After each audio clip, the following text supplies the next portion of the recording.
No, pues muy interesante. Yo pues les agradezco la invitación a hablar de estas, digamos, cotidianidades en el mundo intelectual que realmente influyen en la formación y en el desarrollo de nuestras actividades como docentes.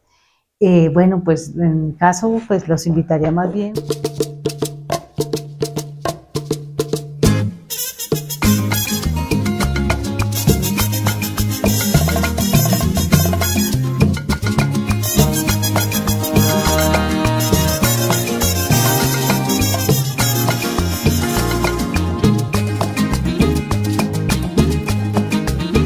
Procura seducirme muy despacio y no reparo de todo lo que en el acto te haré.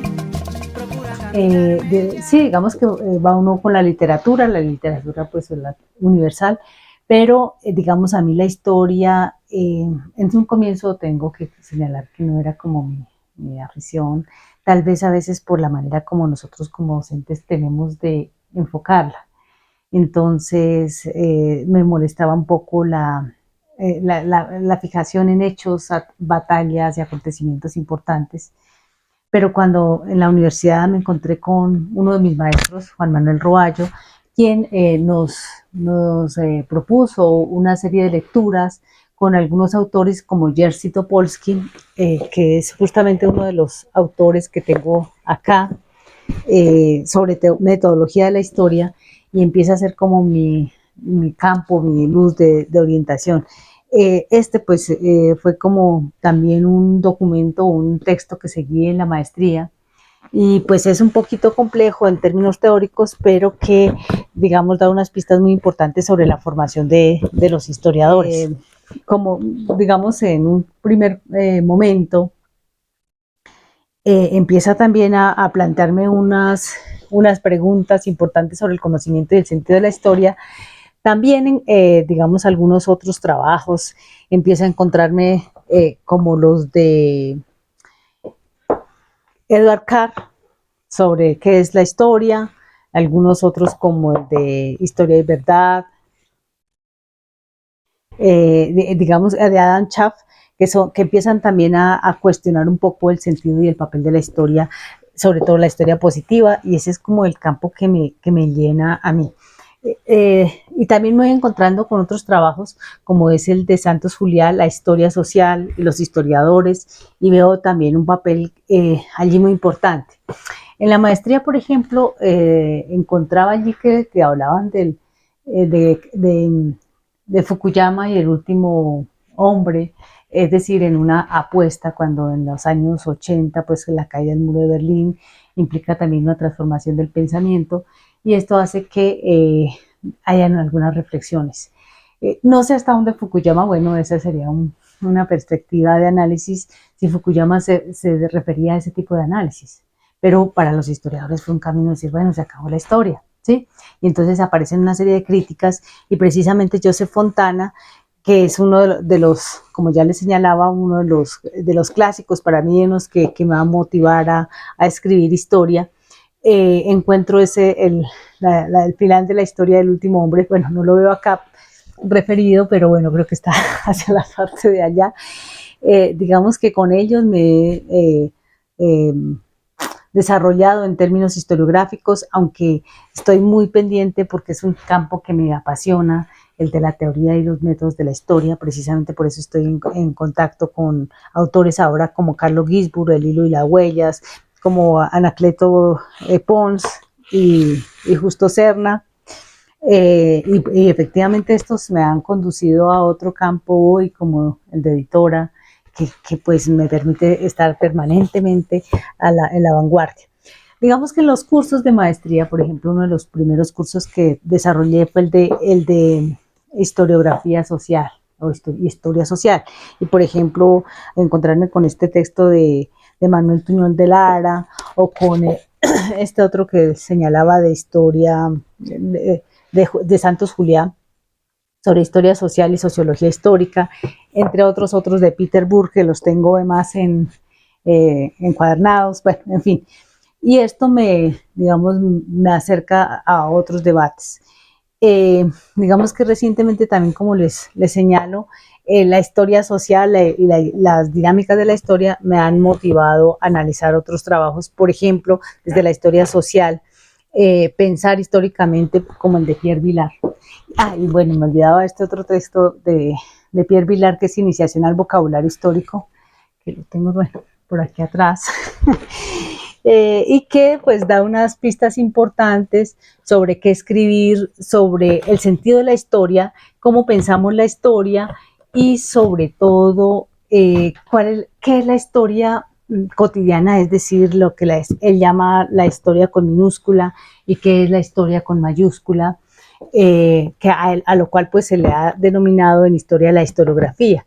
Y justamente es uno de los vacíos que nosotros encontramos en el conocimiento cuando pues se piensa que todos escribimos y hacemos historia. Resulta pues que nos estamos refiriendo sí a la historia que vivimos, a la historia vivida, que es distinta a la historia de conocimiento, que es la que pues nosotros como historiadores queremos aludir. Y otro texto con el que me encontré, que es Iniciación al vocabulario histórico, que está también publicado con otra denominación, como es la historia, Apología para la Historia, o el oficio de historiador del mismo Marc Bloch, que pues precisamente estos autores tienen como elemento central que fueron perseguidos por el nazismo. Él, por ejemplo, murió en cautiverio, y otros, por ejemplo, como los textos de Benjamin, que también orientan, digamos, otro tipo de reflexiones, pero también sus vidas nos conectan con otras dinámicas. Benjamin, por ejemplo, que viene de las artes y de la literatura, del cine, y encontramos allí, empezamos a encontrar unas conexiones muy importantes con el lenguaje, por ejemplo, el sentido del lenguaje, el lenguaje visto desde la literatura, el lenguaje desde las artes escénicas, y que, digamos, hoy, después de tantos años, digamos, nos han dado pistas para hacer otras interpretaciones historiográficas. Ya se lo muestro por acá. Heidenreich. Este texto, digamos, es un referente importante de la articulación y de los análisis que se hacen entre la literatura y la historia. Entonces, Heidenreich sitúa la historia desde otra perspectiva. La historia para Heidenreich es una representación discursiva. Entonces aquí, por ejemplo, hace el análisis de 4 filósofos y 4 historiadores. Y, por ejemplo, digamos, parte de lo que analiza filósofos como Michelet, Hegel, Marx. Y a Marx, por ejemplo, lo sitúa como en la forma de escribir, cómo hace las metáforas, cómo hace los símiles, ¿sí? Y entonces sitúa el conocimiento de la historia desde otra óptica. O sea, da un vuelco total al conocimiento histórico. Bueno, aquí, digamos, en ese orden de ideas, podemos ver que habrían otras interpretaciones. Y, por ejemplo, inicialmente de esa línea estaba Roger Chartier. Roger Chartier, para él también es el análisis de las representaciones, pero más allá, es decir, cómo en el discurso están representados ciertos actores sociales. Entonces hay unos debates hacia los años 90 y 2000 entre Chartier y Heidenreich. Chartier dice, no, yo no dejo, o sea, el conocimiento histórico sigue siendo conocimiento y es interpretación. Heidenreich sigue ligado un poco a la parte discursiva de cómo se escribe y a digamos, a la forma de escritura. Entonces, de esa manera, digamos que hay una relación muy fuerte del conocimiento histórico con la historia. Bueno, digamos que son los textos clásicos de Julio Verne, El viaje a la luna, sí, El viaje al fondo del mar, que tiene un acercamiento digamos, con la ficción.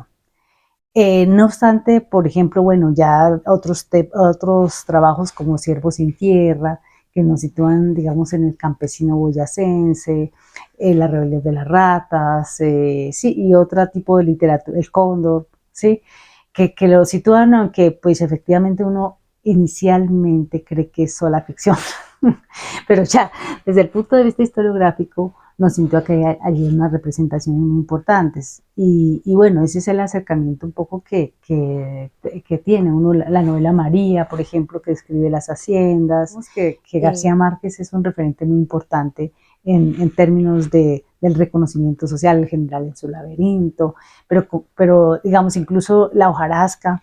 Leer la hojarasca, bueno, en mis años de secundaria, pues era un poquito complejo, y además porque dicen, no, es que hay que leerla de atrás hacia adelante. Hicimos el ejercicio, pues ya se imaginarán, o sea, fatal, nefasto. Sí, que no hay la comprensión. Entonces, bueno, pero ya encontrar otros referentes muy importantes.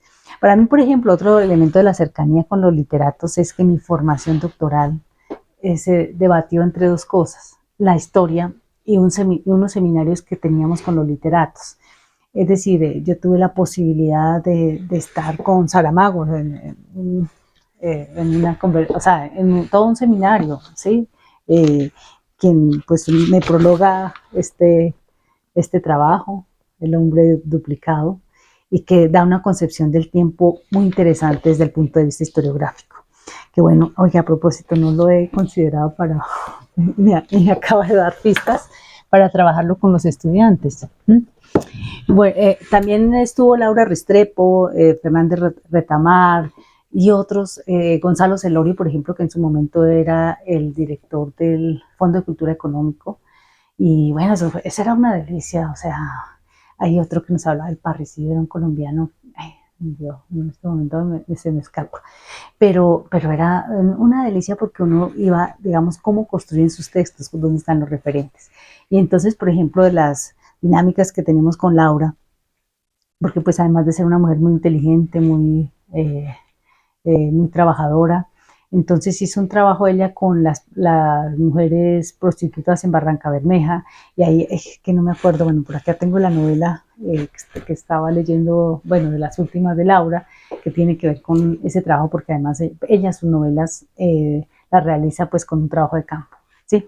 Y entonces conocer cómo hacen, cómo, digamos, llegan a ser los grandes novelistas fue muy interesante, porque además son a veces actores y autores muy similares que han tenido que atravesar dificultades muy grandes, como el caso de Saramago, que mandó su obra y como no tenía reconocimiento ni iba patrocinado, nadie le puso cuidado.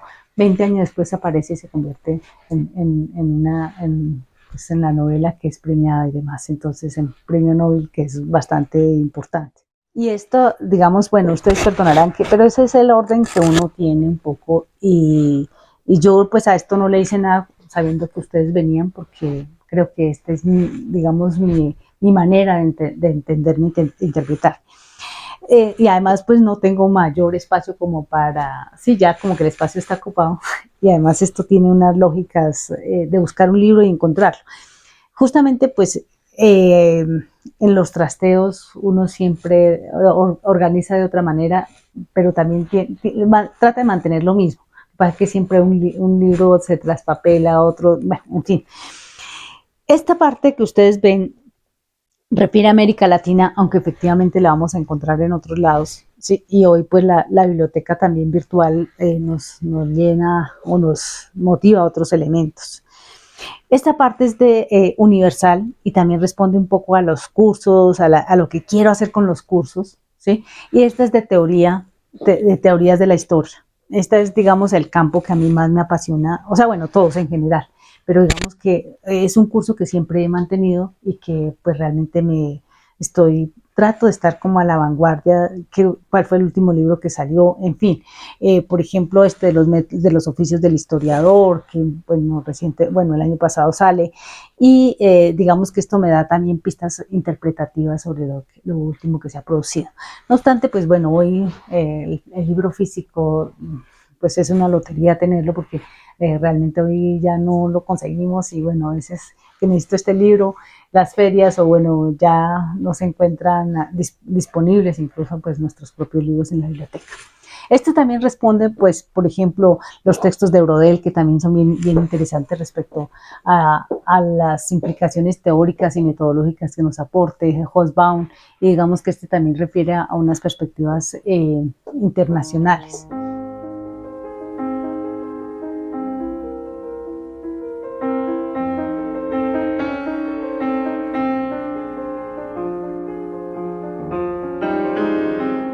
estos son siglo XIX, pero también ahora siglo XX, o sea, que ya no tiene uno, siglo XX también siguen viendo y algo del siglo XIX. Como les digo, pues en los trasteos y ya después uno no hace lo mismo. Entonces, este siglo XIX, y sí, están realmente combinados. Inicialmente tenía una de colonia, por ejemplo, de revistas, pero bueno, el último trasteo realmente me quedó así y así lo dejé, revistas revuelto con libros, revuelto con siglo XIX, revuelto con siglo XX, así que cuando necesito algo, bueno, ¿dónde estará? Bueno, debe estar por acá.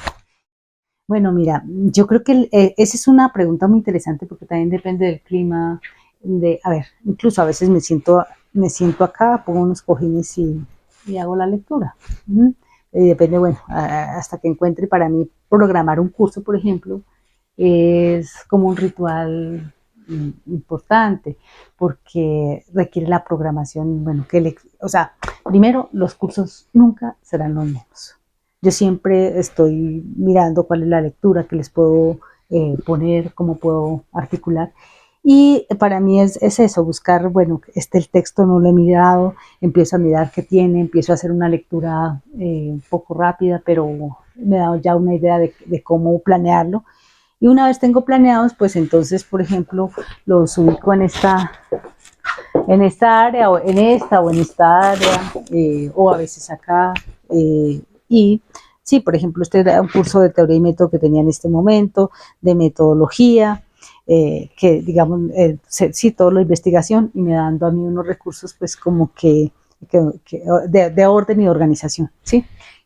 Igual, o sea, así desarrolla el mismo curso, los libros jamás eran, o las lecturas jamás eran las mismas. ¿Mm?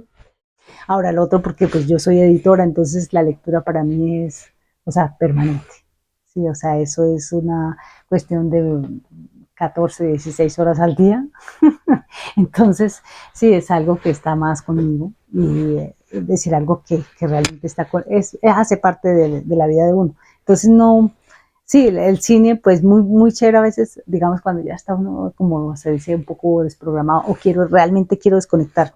Entonces, bueno, me voy a poner a ver un cine, una película, y sí, las busco a veces en las plataformas o encuentro, cambiando canales, encuentro, ay, esto está como bien interesante. Entonces, a veces, por ejemplo, sobre pandemias, pero con sentido social, insisto, sobre desastres naturales, sobre, no sé, pero con sentido histórico. Para mí, y tengo que decirlo, ¿no? Para mí la historia más que a ver, es una forma de vida también. O sea, estoy inmersa en la historia y para mí todo lo estoy leyendo como en esa lógica. Digamos que si fuera historiador, entonces yo le digo, mire, usted tiene mínimamente Jerzy Topolsky, Pierre Vilar, Iniciación al Vocabulario Histórico, Julia Arostegui sobre métodos de la historia.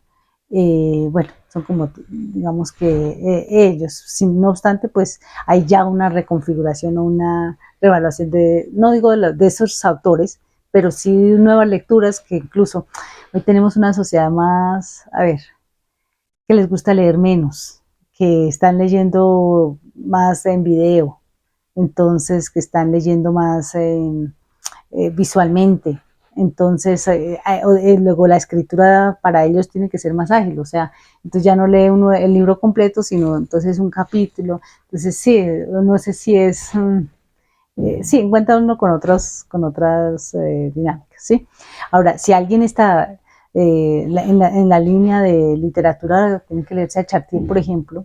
Sí, es decir, todo un campo de conocimiento fundamental. Si estamos preocupados por historia de la cultura, por ejemplo, Peter Burke, sí, que arroja unas pistas muy importantes para comprenderlo. Si estamos hablando de la historia social, digamos, es indispensable leerse a Hobsbawm, leerse a Joseph Fontana, ¿sí? Y allí, por ejemplo, autores como sobre la Guerra Fría o sobre, digamos, el siglo XX, pues creo que son otras maneras. O, bueno, que leerse, por ejemplo, este es un libro para comprender la dinámica, perdón, la dinámica del siglo de las revoluciones, por ejemplo, en el caso de Hobsbawm, perdón, de Joseph Fontana. Y creo que este es un libro muy importante, la historia del siglo XX de Hobsbawm, que también, digamos que serían indispensables. Por ejemplo, si estamos haciendo un trabajo sobre América Latina, estos 5 tomos de Fausta Gantuz y Lucia Salmerón sobre las elecciones y el papel de los poderes políticos es indispensable. Entonces, sí, como que dependen de unas lógicas interpretativas, de análisis, que son indiscutibles para poder comprender, digamos, el fenómeno que se está analizando. Escucho y me gusta mucho la música clásica, por ejemplo, Bach, por ejemplo, las óperas clásicas, los mejores 100 instrumentalistas, Chopin, las 4 estaciones, sí, Bach, sí, y hay unos otros, pero básicamente son música clásica para trabajar. Por ejemplo, este de Chichi Peralta, sí, la música, los merengues en algún momento, sí me gustaba bailar, o me gusta bailar, pero digamos para trabajar no me gusta. No, o sea, al contrario, como que me tensiona.